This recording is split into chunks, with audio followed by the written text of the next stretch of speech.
일주일 동안 우리가 성경 통독을 하면서 카톡방에 들려오는 카톡 소리가 예전에는 까톡하면 신경쓰게 했는데 기다려지고 카톡을 통해서 여러분 나누는 그 은혜의 시간들이 참 너무 좋았다 그런 생각을 해봅니다.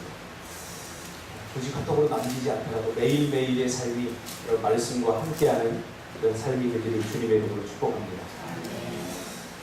오늘 이 말씀 중심에서 그대가 하나님의 음성을 듣지 않는 이유, 그대가 하나님의 음성을 듣지 않는 이유라는 제목으로 하나님 말씀 전하겠습니다. 어릴 적부터 양과 더불어 양치기로 살았던 다윗은 양과 목자였던 자신의 관계를 근거로 하나님을 목자로 또 자신을 비롯한 이스라엘 백성들을 양으로 비유하면서 시편 23편을 기록하게 됩니다. 이 다윗은 그 어느 누구보다 목자의 입장을 잘 알았던 사람입니다. 사실 우리가 다른 사람의 입장을 이해한다는 건 사실 불가능해요. 내가 너의 입장을 알아 라고 말하지만 그것은 위로일 뿐이지 정말로 우리가 나같이 나밖에 모르고 자기 중심적인 사람이 다른 사람의 입장을 고려한다는 것은 사실 제가 50년 동안 살면서 거의 불가능하다라는 생각을 해봅니다. 그러나 이 다윗은 달랐던 것 같아요.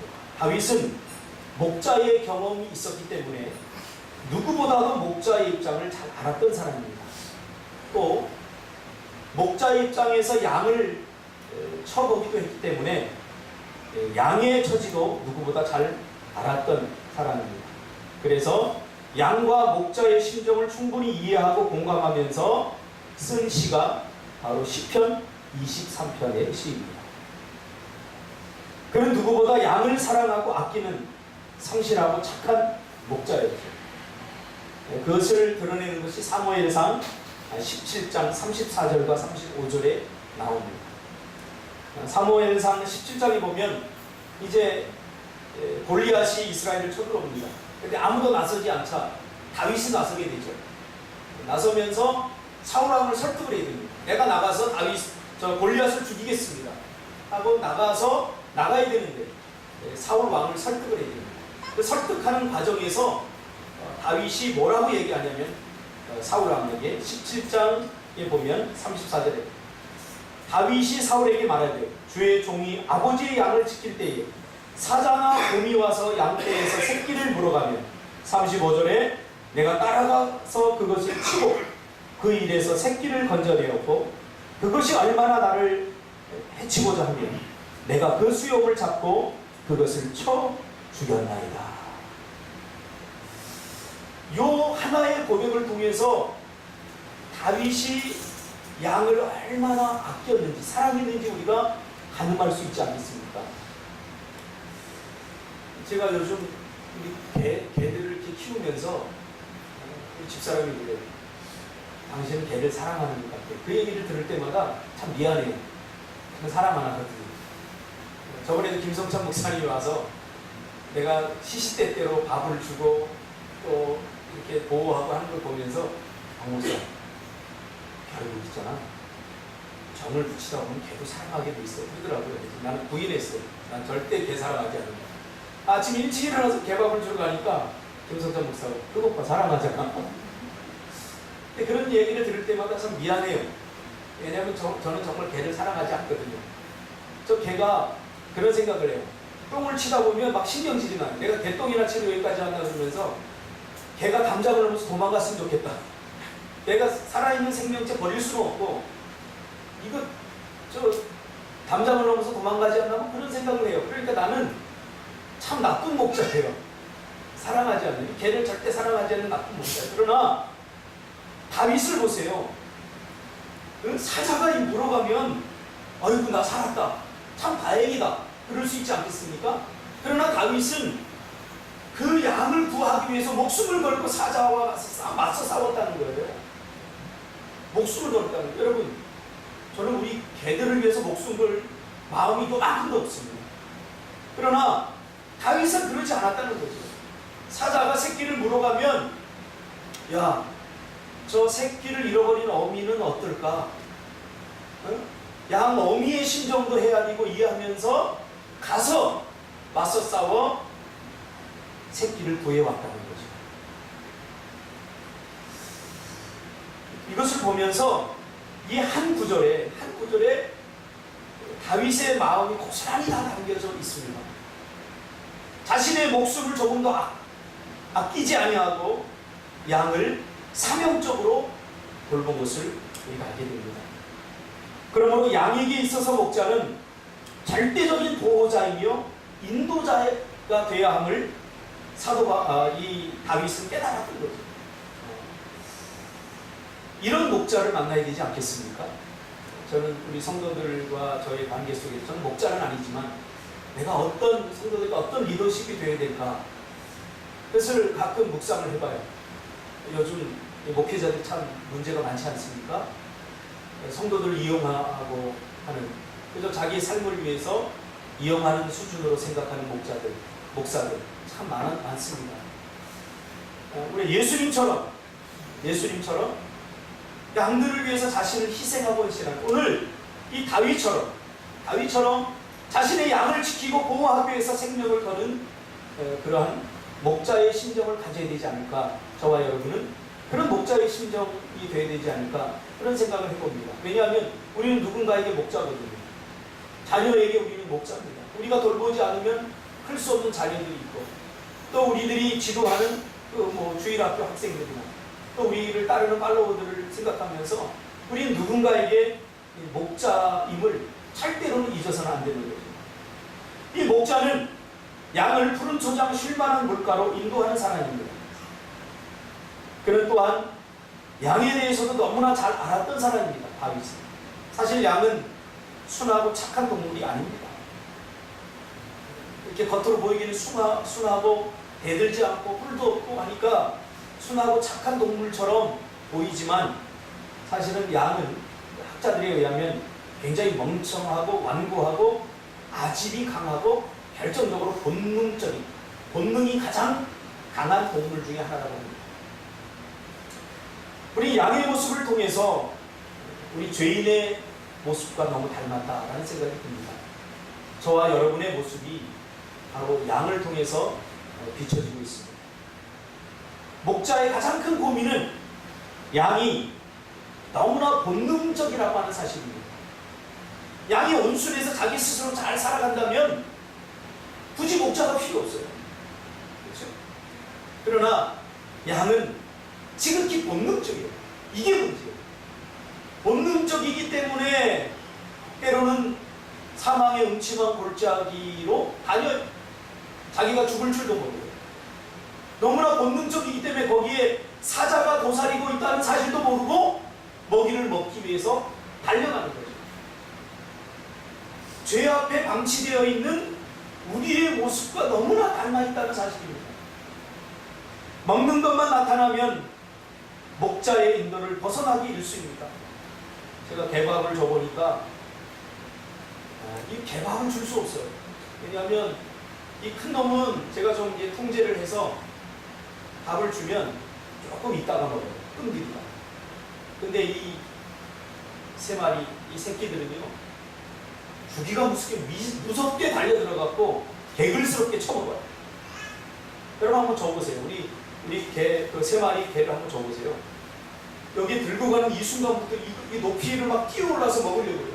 놓는 순간 서로 다리를 이렇게 밀면서 머리를 맞대고 서로 많이 먹으려고 달려드는 그 모습을 보면서 야, 이 본능이 참 무섭구나.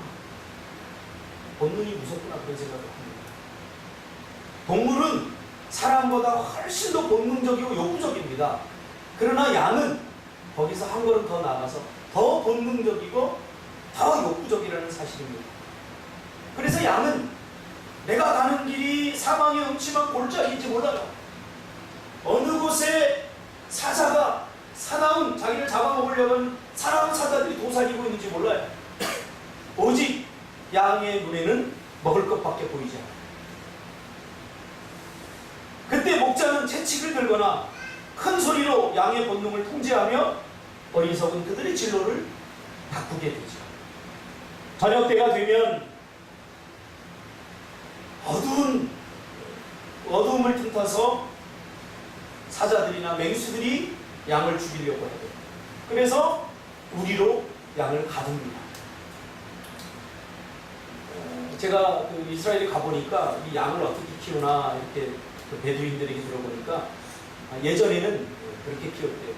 뭐 누구의 따로따로 한 사람 한 사람이 따로따로 키운 게 아니라 그 동네에 양들이 많이 있어요. 그럼 그것을 한꺼번에 키웠다는 거죠. 그러니까 목초지가 그렇게 풍성하지 않았기 때문에 다 같이 키우는 거예요. 다 같이. 그러다가 저녁 때가 되면 양 우리에 가두려고 할 때 보면 양과 목자, 자기의 양과 자기의 목자만이 들을 수 있는 의성어 같은 게 있어요. 뭐 휘파람을 분다거나 또 박수를 못 친다거나 그러면 그 목자는 그 양은 자기의 목자의 소리를 다 아는 거죠. 그래서 기가 막히게 그 목자의 우리로 들어가는 거예요. 수많은 양이 마치 자기의 집을 찾듯이 자기 목자의 소리를 따라서 그 우리로 들어가는 거죠. 자, 오늘 다윗은 또 예수님은 그때 당시에 2000년 전에 팔레스타인 사람들의 양치는 풍습을 너무나 잘 알았죠. 그래서 너무나 당연하게 내 양은 내 음성을 듣는다라고 이야기했던 거죠. 자기 목자의 음성을 알지 못해서 다른 우리로 가는 양은 한 마리도 없었다는 거죠. 저녁 때가 되면 양과 목자만이 알 수 있는 그들만의 독특한 언어로 목자가 양을 부릅니다. 그러면 수많은 양이 뒤엉켜 있다가도 자기 집을 찾아 자기 우리로 들어갑니다. 자기 우리로 들어갈 수 있는 유일한 길은 목자의 음성이었습니다. 오늘 요한복음 10장 27절은 사실 시편 23편에 대한 답입니다. 사람은 누구나 시편 23편 같은 삶을 꿈꿉니다. 얼마나 멋집니까? 그렇죠? 쉴만한 물가가 펼쳐다. 시편 23편 어릴 적에 저희 어머니 많이 암송을 시켰어요. 이걸 제가 암송하면서 그 어린 감성에도 어린 그 마음에도 이런 곳에 가서 살고 싶다. 여호와는 나의 목자시니 내게 부족함이 없어. 얼마나 나름대로 내가 이렇게 상상하면서 나중에 나도 이런 집에 가서 살고 싶다. 그런 꿈을 꿨어요. 사망의 음침한 골짜기로 다닐지라도 해를 두려워하지 않는 나를 지켜주는 목자가 있는 그곳. 그런 비전과 꿈을 막연하게 가졌습니다. 그러나 이런 삶이 어떻게 이루어지는가 그 과정을 탐색하는 데 사람들은 인색합니다. 누구나 시편 23편 같은 꿈을 꾸면서도 이것이 하나님께서 우리에게 보장한 약속하신 삶임에도 불구하고 누구나 원하지만 그러나 이런 시편 23편 같은 삶을 살기 위해서는 어떻게 하는지에 대해서 탐색하는 사람들은 그렇게 많지 않다는 거죠. 그래서 오늘 본문은 어떻게 하면 하나님의 백성의 삶이 목자인 하나님과 양인 우리 사이에서 푸른 초장 쉴만한 물과 같은 삶, 사망의 음침한 골짜기를 다닐지라도 두려워하지 않을 수 있는 삶을 살 수 있는가에 대한 답을 주고 있습니다. 그 답은 뭡니까? 양이 바로 시편 23편 같은 삶을 살려면 유일한 길은 내 음성을 들으며 하나님의 음성을 들으며 목자인 하나님의 음성을 들으며 이것이 정답입니다. 목자는 늘 양을 부족함이 없는 삶으로 인도합니다. 쉴만한 물과 푸른 초장으로 인도합니다. 때로는 사망의 음침한 골짜기로 다닐지라도 목자는 양이 알지 못하는 것을 알고 양이 듣지 못하는 것을 듣고 양이 보지 못하는 것을 볼 수 있기 때문에 양을 쉴만한 물과 푸른 초장으로 인도할 수 있습니다. 그래서 양은 목자의 음성을 듣고 움직여야 됩니다. 때로는 양이 목자의 음성을 듣고 따르다가 시선을 빼앗길 수 있습니다. 어떨 때요? 좋은 목초지, 좋은 먹을 만한 것들이 생깁니다. 그 길로 가면 안 되는 건 아는데 사망의 음침한 골짜기임을 알면서도 그곳으로 갑니다. 그때에도 목자는 성실하게 그 양들을 안전하게 인도를 하게 되는 거죠. 그래서 우리가 시편 23편 같은 삶은 그저 우리가 막연한 비전이 아닙니다. 막연한 꿈이 아닙니다. 예수를 믿고 이미 하나님의 백성이 된 양인 우리를 우리의 현재적 삶 속에서 푸른 초장으로 인도하는 현실입니다. 우리를 시편 23편으로 인도하는 또 인도받는 유일한 길은 하나님의 음성을 듣는 길입니다. 그래서 많은 사람들이 하나님의 음성을 듣고 싶어 하지만 사실은 저는 하나님의 음성을 모든 사람들이 다 듣고 싶어 하는 것은 아니다 라는 사실을 발견했습니다. 왜요? 하나님께서 내가 원하는 것을 하지 못하도록 할 수 있기 때문이죠. 하나님의 음성을 들어야 돼. 이것은 답인데 우리의 삶을 가만히 들여다보면 우리가 정말로 하나님의 음성을 듣고 싶어하는 사람들인가? 라는 것에 퀘스천 마크를 붙일 수밖에 없습니다. 왜냐하면 저 자신도 하나님의 절박하고 긴급할 때는 정말로 막막할 때는 하나님의 음성을 듣고 싶어요. 그런데 대부분의 평온한 삶 속에서는 하나님의 음성을 별로 듣고 싶지 않아요. 왜? 하나님이 나를 사지로 몰 수도 있기 때문에. 이렇게 목회 잘하고 있는데 오늘 죄송합니다. 우리 선교사님 출신이에요. 너 저기 미얀마로 선교사로 가라 그러면 야 이걸 어떻게 감당하지? 하나 듣고 싶지 않은 말이에요. 하나님이 내가 원하는 대로 답을 주지 않을 것 같기 때문에 우리는 하나님의 음성을 거부하고 멀리하고 피할 때가 많다는 거죠.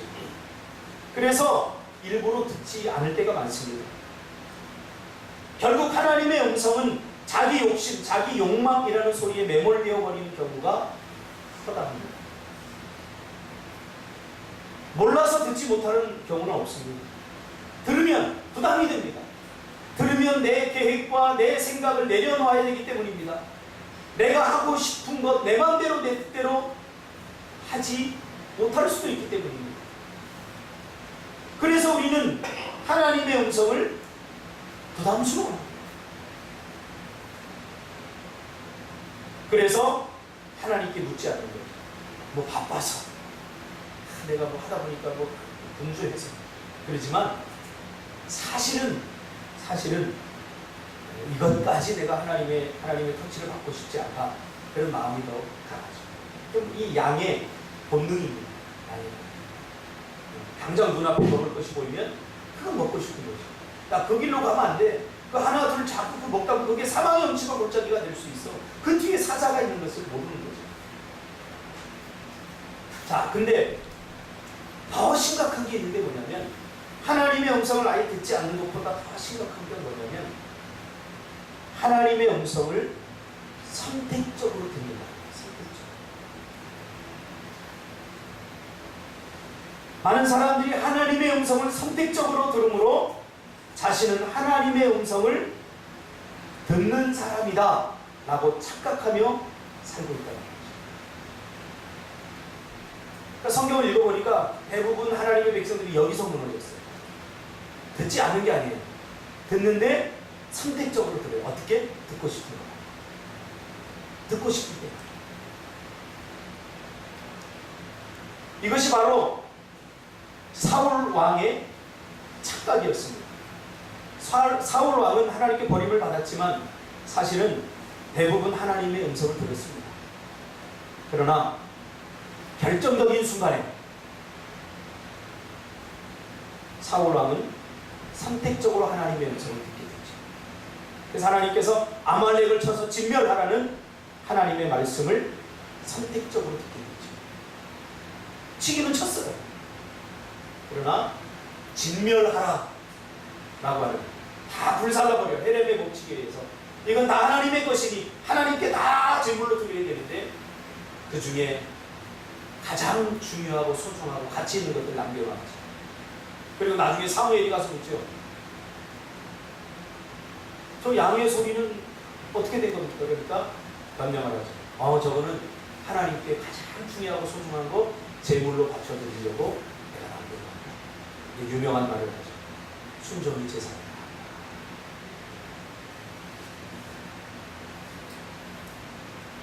이제 우리는 하나님의 음성을 온전히 들어야 됩니다. 듣고 싶은 것만 들어서는 안 됩니다. 들어야 할 말, 하나님께서 우리에게 들려주는 그 말을 우리가 온전히 들어야 됩니다. 요즘 우리 새벽에 레위기를 보면서 제가 참 은혜를 많이 받습니다. 하나님께서 우리에게 거룩함을 요구하는 게 아니에요, 사실은. 거룩함은 우리의 영역이 아닙니다. 하나님께서 그 정결 예식을 하면, 정결 예식을 하는 우리의 모습을 보고 하나님께서 우리를 깨끗하다라고 인정해 주는 게 사실 깨끗한 건 아니에요. 거룩한 건 아니에요. 믿음도 마찬가지예요. 우리가 정말로 의인이 될 수 있나요? 죄인인 우리가? 우리 자신들 한번 연구해 보세요. 우리 절대로 우리 스스로 의인이 될 수 없어요. 그러기에 하나님께서 은혜를 베푸셔서 믿으면 그것을 의로 여겨주시는 거예요. 그래서 의인이 된 거예요. 그러니까 자기 자랑할 게 아무것도 없다는 거예요. 자기 자랑하지 않는 사람은 다른 사람도 비판하지 않아요. 저 사람은 왜 저렇게 살지? 왜 믿음으로 살지? 이렇게 말하지 않는다는 거죠. 우리는 그저 씻어야 씻어. 온전함이란 뭐냐? 구약에 보면 제사를 순전한이라고 표현돼요. 순전한 제물을, 흠이 없는 순전한 제물을 드리는 거죠. 근데 아무리 하나님이 보기에도 이 땅에 순전한 것은 없어요. 그냥 하나님의 방법대로 하면 하나님께서 그것을 순전하다라고 여겨주시는 거죠. 그 온전함도 마찬가지예요. 우리가 아무리 하나님 앞에 최선을 다해서 믿음으로 살려고 해도 하나님 보시기에 나 부족해요. 그러나 하나님의 말씀대로 살려고 발버둥 치는 그 모습을 하나님께서는 온전하다라고 여겨주시는 거죠.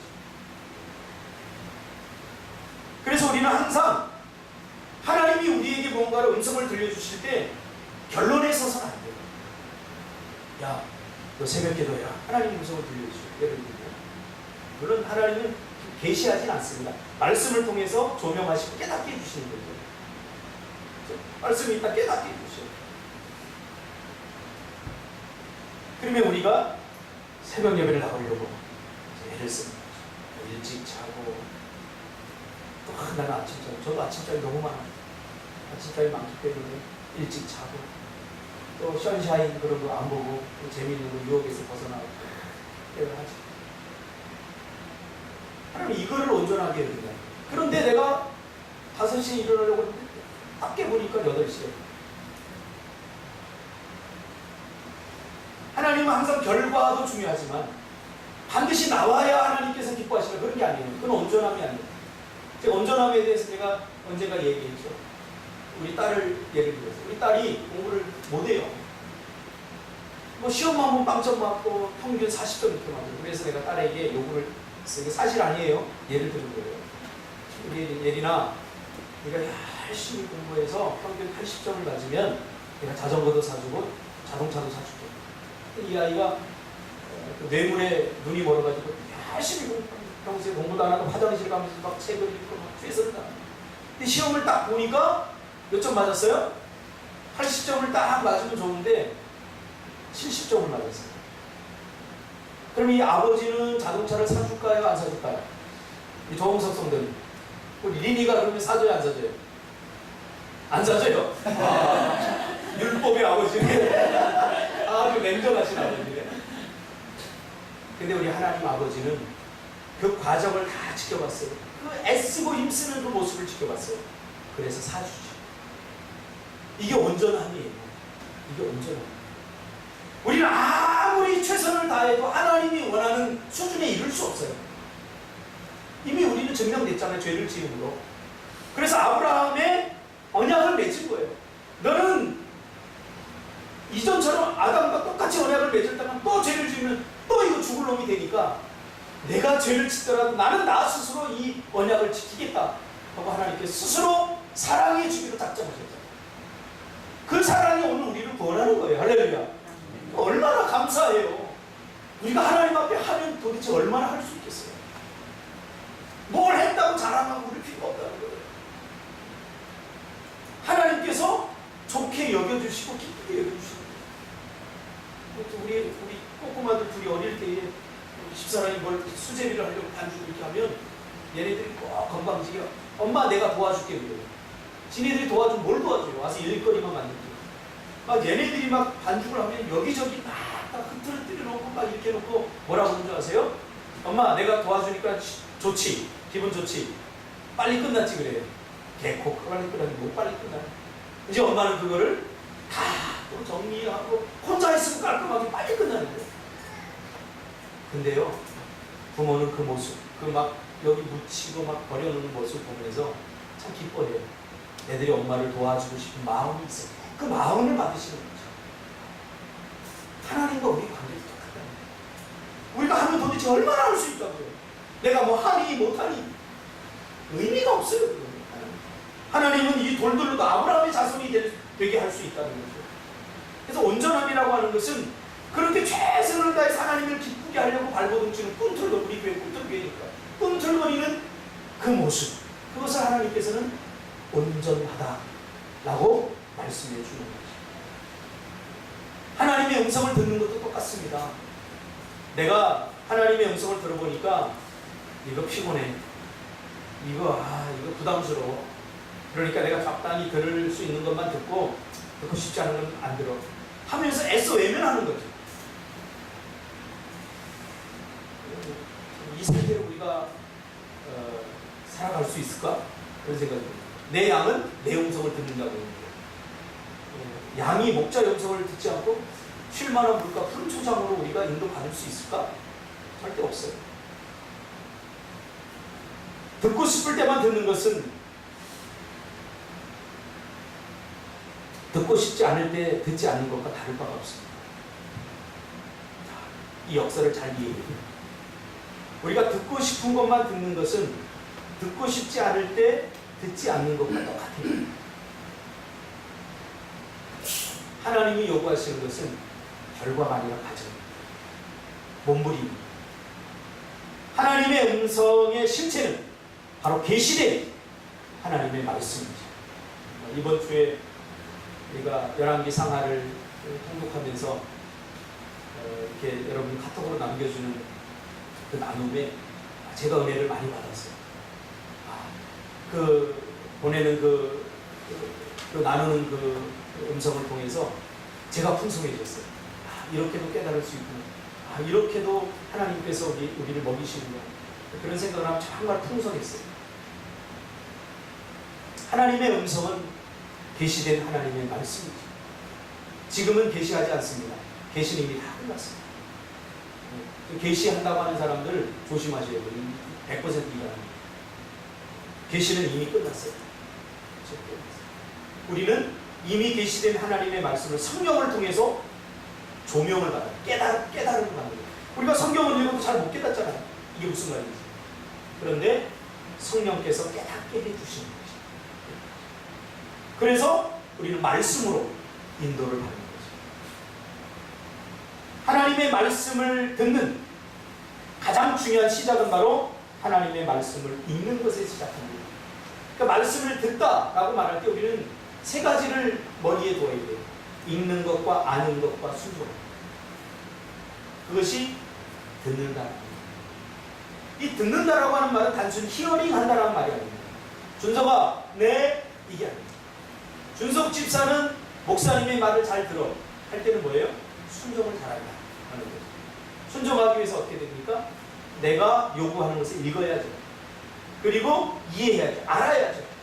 그래야 순종할 수 있게 되는 거죠. 성경에서 이것이 신앙의 기초라고 말합니다. 성경에서 밝히고 있는 유일한 신앙의 기초가 뭐냐?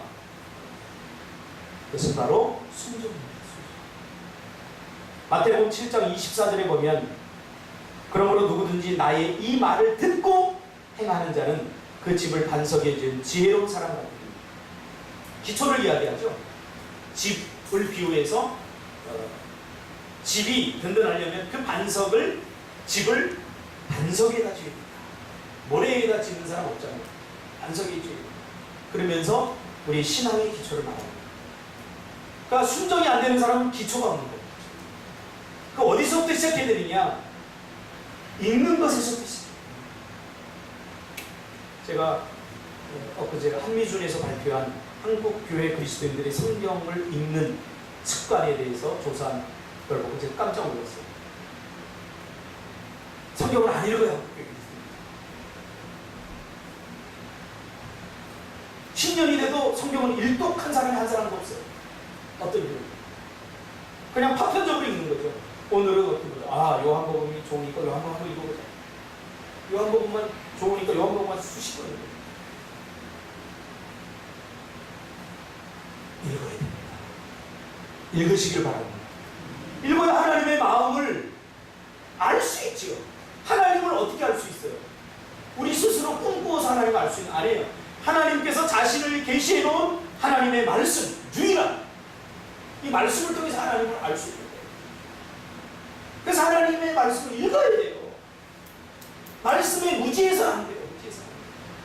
그러니까 한국 교성들이 말씀을 읽지 않으니까 손쉽게 하나님의 음성을 듣는 방법이 뭡니까? 용한 무당을 찾듯이 용한 목사님을 찾아다니는 거예요. 용한 목사님은 없습니다. 우리는 다 하나님의 말씀을 통해서 하나님의 음성을 다 들을 수 있어요, 여러분. 다음 주에 제가 다룰 내용인데요. 참 선지자와 거짓 선지자를 어떻게 구분할 수 있는지 그런 것에 대해서 다루는 거예요. 말씀을 읽어야 돼요. 여러분 읽으시기 바랍니다. 읽어야 돼요. 이것이 하나님의 음성을 듣는 첫 번째 단계. 읽다 보면 하나님을 알게 돼요. 하나님의 뜻을 알게 되고 하나님께서 무엇을 기뻐하는지, 하나님은 어떤 사람이고 또 사람은 어떤 존재인지. 여러분 사람에게 절대 실망하지 마세요. 사람은 믿을 수 있는 존재가 아니에요. 오늘 교회에서 제가 목회할 때, 인천에서 목회할 때 어떤 교회를 13번이나 옮긴 어느 권사님이, 목사님, 교회들이 왜 그래요? 목사들이 왜 그래요?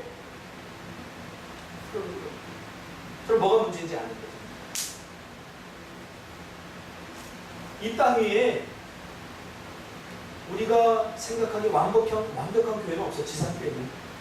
완벽한 사람은 없어요. 이것을 우리가 반드시 기억되고요. 근데 이분이 가지고 있는 개념은 뭐냐면, 그래도 믿을 수 있어야죠. 사람은 믿음의 대상이 아니라 사랑의 대상입니다. 이 사랑의 대상이라는 것은 믿지 말라는 얘기가 아니라 믿다가 상처받아도 믿어주라는 말이에요. 사랑하라는 말.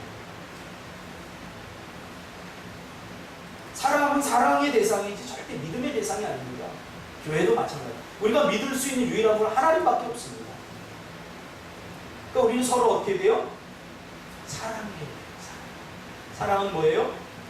믿다가 저 사람이 나를 배신해도 상처받지 않고 품어줄 수 있는 게 그게 사랑입니다. 하나님이 우리를 그렇게 사랑해 주셨죠. 그러니까 구원이 이루어집니다. 듣는다. 읽는 것에 시작합니다. 그래서 저는 오늘 이후에 여러분 말씀 다 읽으시죠. 자, 규칙적으로, 반복적으로 계속해서 읽어요. 왜? 하나님은 말씀을 통해서 우리가 음성을 들려주시거든요. 한국교회에 60년대 이렇게 접어들면서 순복음식 그 부흥이 임하면서 계시라는 말이 많이 들어오면서 어디서 계시 받았다고 하면서, 근데 이게 굉장히 심각한 거예요. 왜냐하면 계시가 지금도 내려지면 성경이 계속 기록돼야 되잖아요. 그렇죠? 그러니까 내가 예수다 막 이런 소리를 하는 거예요. 아니요, 계시는 다 끝났습니다. 구원에 이를 만한 모든 지식이, 그리고 하나님을 알 만한 모든 것들이 이 안에 다 기록되어 있어요. 근데 우리는 이것을 읽어도 잘 깨닫지 못하기 때문에 성령을 통해서 조명을 받는 거죠. 그래서 말씀에 우리가 집중해야 됐어요. 그리고 말씀을 해석하는 해석권은 누구에게 있느냐? 어느 개인에게 있는 것이 아니라 공동체에 있어요. 그래서 제가 신학교를 간 거예요. 진압을 하는 거예요. 그게 가장 안전해요. 공동체. 그래서 제가 성경을 이렇게 읽고 해석하고 하는 것도 제 개인의 의견이 아니라 대한예수교 장로회 합동측 총신대학을 나온 사람들이 해석한 해석권을 가지고 제가 그대로 해석해요. 개인에게 있죠. 아는 것. 알면 어떻게 해요? 하나님의 말씀은 듣고 알라고 주신 것이 아니죠. 왜 주셨어요? 순종하라. 그 말씀대로 살아요. 그러니까 양이 사망의 엄침한 골짜기로 갈 때 목자가 야! 하는 것은 그냥 야 하고 그냥 듣기만 하는 불렀을까요? 아니죠. 경각심. 글로 가면 안 돼. 그러니까 나를 봐. 나를 따라와야 돼. 돌이켜. 빨리 일로 와. 순종하라고 야라고 하는 거죠. 그러니까 하나님의 말씀을 주신 이유도 우리가 읽는 이유는 읽고서 야 참 멋있다. 지식적으로 알기 위해서가 아니라 알아야죠. 알아야 순종할 수 있습니다, 여러분. 모르는 것을 절대 순종할 수 없어요. 성경에 보니까 아브라함도 이삭을 드릴 때 히브리서 읽어보세요. 아브라함도 이삭을 드릴 때 하나님께서 이삭을 죽은 자 가운데 다시 살리실 것을 알았기 때문에 이삭을 번제물로 드렸다고 했어요. 우리는 하나님의 형상을 따라 지음을 받은 아주 수준 있는 사람들이기 때문에 절대 모르는 것을 우리가 순종할 수 없어요. 그래서 하나님께서는 알게 하시는 거예요. 무엇을 통해서? 성경 말씀을 통해서. 성경 말씀을 통해서 보니까 야 이런 경우에 아브라함이 순종을 하는 거 보니까 이렇게 이런 결과를 가져오는구나. 근데 알게 되는 거죠. 하나님이 어떤 분이라는 사실을. 그래서 순종을 하게 됩니다. 듣지 않으니까 우리의 삶의 현장이 푸른 풀밭, 쉴만한 물가로 인도받지 못하는 겁니다. 때로는 사망의 음침한 골짜기로 인해 우리의 마음이 불안하고 두려움으로 가득 차게 되는 것이죠. 제가 청년 사역을 하면서 또 청소년 사역을 하면서 교회 다니는 아이들 마음 안에도 불안이 많고 두려움이 많다는 것을 많이 발견합니다. 어떤 불안이냐면 귀신. 우리 아이들도요, 우리 큰애가 귀신책을 이렇게 해서 저한테 혼났어요. 귀신책을 읽어줬는데 얘네들이 분별력이 없으니까 잠을 안 자요. 한동안 잠을 안 자고 엄마 아빠가 계속 베개 들고 들어와요. 왜 그러냐 그랬더니 귀신 나타날까봐 그러는 거예요. 귀신 나타나. 그러니까 아직 개념이 별로 없는 거예요.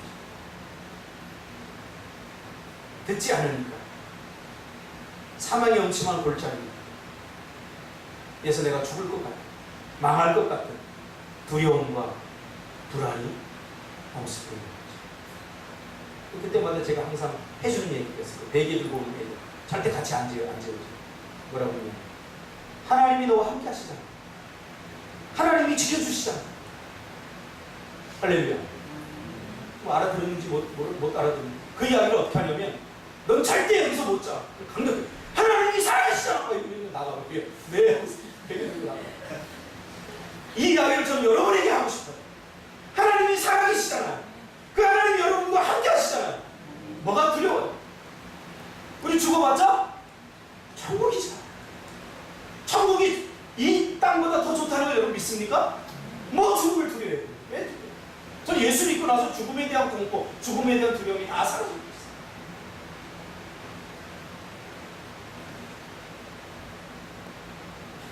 두려움이라고 하는 것은 미래에 일어날 일들에 대해서 내가 대처할 능력이 없다고 생각할 때 드는 감정이 두려움입니다. 내일 갯돈을 100만을 내야 되는데 나는 지금 100만 원이 없어. 이때 두려움이 오죠. 두려움은 왜 생길까요? 학자들이 연구해봤어요. 왜 인간이 두려움이 생길까? 포비아라고 했죠. 그 사람이 가다가, 제가 상담해본 사람 어떤 사람 가다가 갑자기 땅이 꺼질 것 같아요. 이 멀쩡한 땅이 왜 꺼집니까? 땅이 꺼질 것 같아요. 그래서 걷지를 못하는 거예요. 그래서 안 꺼질 것 같은 데가 이렇게 골라요. 이렇게 가는 거예요. 다른 사람들이 보면 이렇게 된 거죠. 두려움이 그 사람을 맹몰시키는 거죠. 어떤 사람은 자다가 천장이 꺼질 것 같아요. 눈 뜨고 며칠간 밤새우니까 사람이 비정상적으로 되죠. 두려움. 우리가 극복해야 될 가장 중요한 건 두려움입니다. 우리가 왜 직업을 갖고 직업을 잃어버리면 왜 지금 걱정하고 여기냐고 굶어 죽을까? 이게 다 두려움에서 발생하는 거예요. 그럼 두려움은 왜 생기는 걸까? 학자들이 연구하니까 두려움의 근원은 죽음에 대한 공포에서부터 발생하는 거예요. 모든 두려움. 근데 더 연구를 해보니까 결국 죽음에 대한 두려움이 아니라 죽은 이후에 우리가 어떻게 될까에서 오는 두려움이다. 그러니까 죽은 이후에 우리 인간은 어떻게 될까? 이것을 해결받지 못한 사람은 두려움에 사로잡히게 됩니다. 저에게도 두려움이 있었어요. 저희 아버지가 일찍 돌아가셨기 때문에 저는 죽음에 대한 공포가 있었어요. 죽음에 대한 두려움. 근데 예수 믿고 이게 두려움이 사라져버렸어요. 어느 순간에는 또 내 죽음에 대한 나는 죽어도 괜찮은데 내가 죽으면 남겨질 가족들에 대한 죽음도 저는 있었어요. 하나님 지금. 근데 예수 믿고 나서 이런 걸 다 해결이 되버렸어요. 어떻게 합니까? 하나님께서 해결해 주셔요. 우리 아버지 돌아가시고 제가 이렇게 잘 컸잖아요. 제가 불행해 보입니까? 저는 행복합니다. 그래서 가장 중요한 게 뭐냐면요. 음성을 듣고 이 말을 빌립보서에서 다르게 표현했는 게 뭐냐면 베드로 전서에서 어떻게 표현했냐면 베드로 전서 5장 7절에서 너희 염려를 다 주께 맡기라. 이는 그가 너희를 돌보신다. 이것도 목자의 어떤 개념을 가지고 한 말이에요. 돌보다. 목자가 양을 돌본다. 여기서 가장 은혜가 되는 말은 뭔지 아세요?